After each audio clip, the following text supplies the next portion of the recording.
Hey guys, welcome back to another video. Pluribus Season 1 just ended, and I'm here to talk about it. Had to put on the Chapel Roan hat for this one in honor of the series' main character, because we respect LGBT women and everyone in this YouTube channel. And my hair is greasy and looks like shit, so this is like my only cool hat, so it just works out. But Pluribus, the new Vince Gilligan TV show, creator of Breaking Bad, Better Call Saul, very highly respected and critically acclaimed shows. Breaking Bad is incredible. I haven't finished Better Call Saul yet. I'm on like season 3. I'll get to it eventually. So obviously myself and others were interested in what this show would bring. Vince has a very good track record, so I'm sure a lot of that former audience was going to be tuning into this one. And boy, were a lot of people disappointed. Just to start things off, this show is not like Breaking Bad or Better Call Saul in any way at all. And was I disappointed in that personally? Not really. If it was very similar to those series, I probably wouldn't like it as much because I would like to see something different. But one of the biggest things that people have been saying about this show is that it is boring. What do I think about that? I don't have a direct answer, but I will say that this show feels more like an artistic statement rather than a show that is there solely for entertainment purposes. While I was watching this show, I found myself thinking that everything was interesting rather than just being like, oh, I am like so locked into this, I am like entertained, this is high, what the fuck, I don't know, high octane entertainment. Just getting into the story aspect, I really liked how everything is being set up in this season. And I feel like some parts that people may call boring are actually pretty interesting in ways to convey the story, because take the episode where Carol is isolated, she's kind of just doing anything, like she has complete free will to do literally anything, but it's still boring. Like, she gets bored, it's boring to watch, and I kind of like how that speaks to, like, you can do literally anything, you can have absolute freedom, but no matter what, if you're isolated, it's still just going to be boring. You have nobody to share that with. So like I said, I did think that that was actually pretty interesting storytelling. I don't know if that was the intended thing that they were trying to do, but I mess with it. And I honestly kind of liked how this season is kind of like just giving us more and more reasons to believe that the hive mind is actually a good thing. But I mean, obviously hive minds are just bad, so it's kind of like playing with your emotions. I kind of liked the back and forth, but once again, I can see how that can come off as nothing is happening and we're just kind of resetting to the status quo over and over again. Another highlight for me was the journey that Manusos takes to get to Carol. Those segments were just shot so well. Everything looked amazing. I just especially the rainforest scene, goddamn. There's just a lot of visual storytelling here. And yeah, it's really slow. This show is very slow. But honestly, I don't really mind that. I really liked all of the character dynamics that we had. I liked the cinematography of the show. I guess I'll use that as a way to segue into the characters, though. Let's talk about the main character, Carol. I found her to be pretty interesting. I definitely liked her more during the second half of the season when we're kind of getting into the isolation aspect and her being manipulated by the hive mind. I think that her being so angry in the beginning makes it more impactful when she gets manipulated. She even becomes a hypocrite by, doing the old with the Zosha after she was criticizing Mr.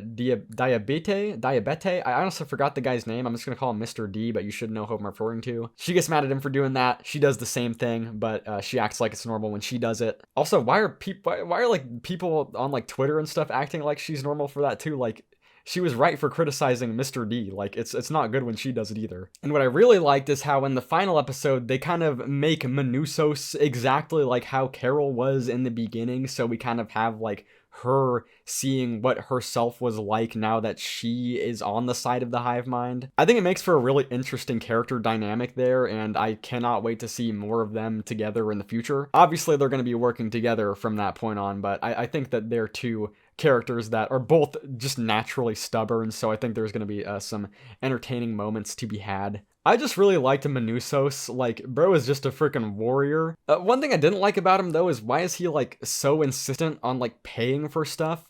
Like, bro, like, why the hell would anybody optionally pay a medical insurance company money. Like, just take the damn free healthcare. Don't be so, like, capitalism brained. And then we have Mr. D, who is a character that I am not too sure where they're gonna go with him. I feel like they're kind of hinting at him maybe turning against the hive mind. He's kind of the only character outside of Carol and Manusos that are not infected that we get like anything out of, which is one of my complaints of the show that I guess I'll just start getting into now.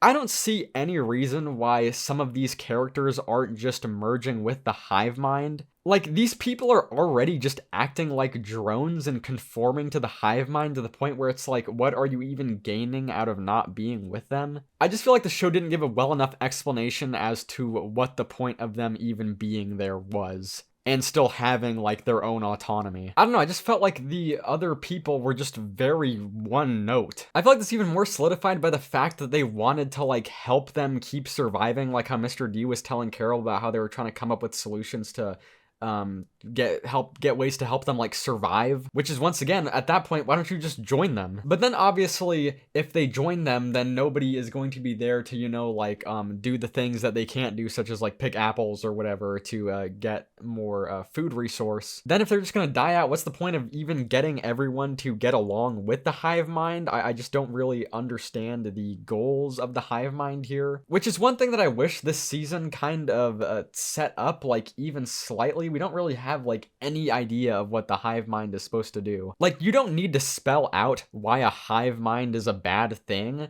because I mean, I feel like that should be kind of obvious. But then again, if that's the only thing that you're kind of relying on, that's just like whatever. It's like, yeah, we already know that hive minds are bad. What is the point of the specific hive mind? The only hive mind I fuck with are those funny white guys that sit in front of the yellow screen. I'm sure this is something that they'll get into in later seasons. I just kind of felt like the hive mind didn't really have as much of a threatening presence as it really should have had in this season. While I did like how it established them as this manipulative presence who is just trying to spread the hive mind, once again, with that idea that they can't even survive without people being there to, like, help them do things, then what is the point? Unless they're just lying, which I guess is something that they could throw at us in another season, but we just have to wait for that. I don't know, I just hope the show goes in an interesting direction, because if it's just like, oh, the hive mind wants to spread and, you know, branch out into the galaxy and keep spreading, it's like,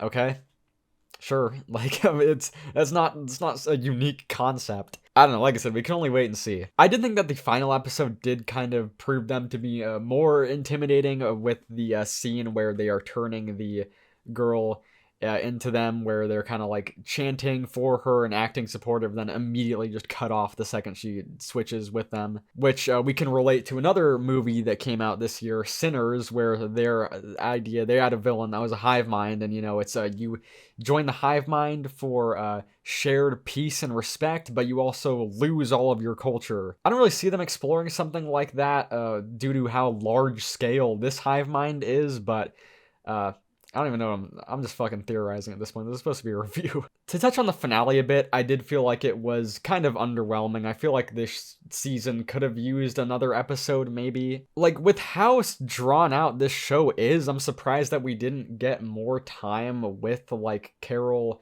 kind of realizing that what she was experiencing was all bullshit. Like, we kind of brushed by that pretty fast compared to literally everything else in the show, so I'm kind of curious as to if we're gonna come back to that or not. But yeah, the ending felt a little bit abrupt, I will say that for sure. Did I like the show?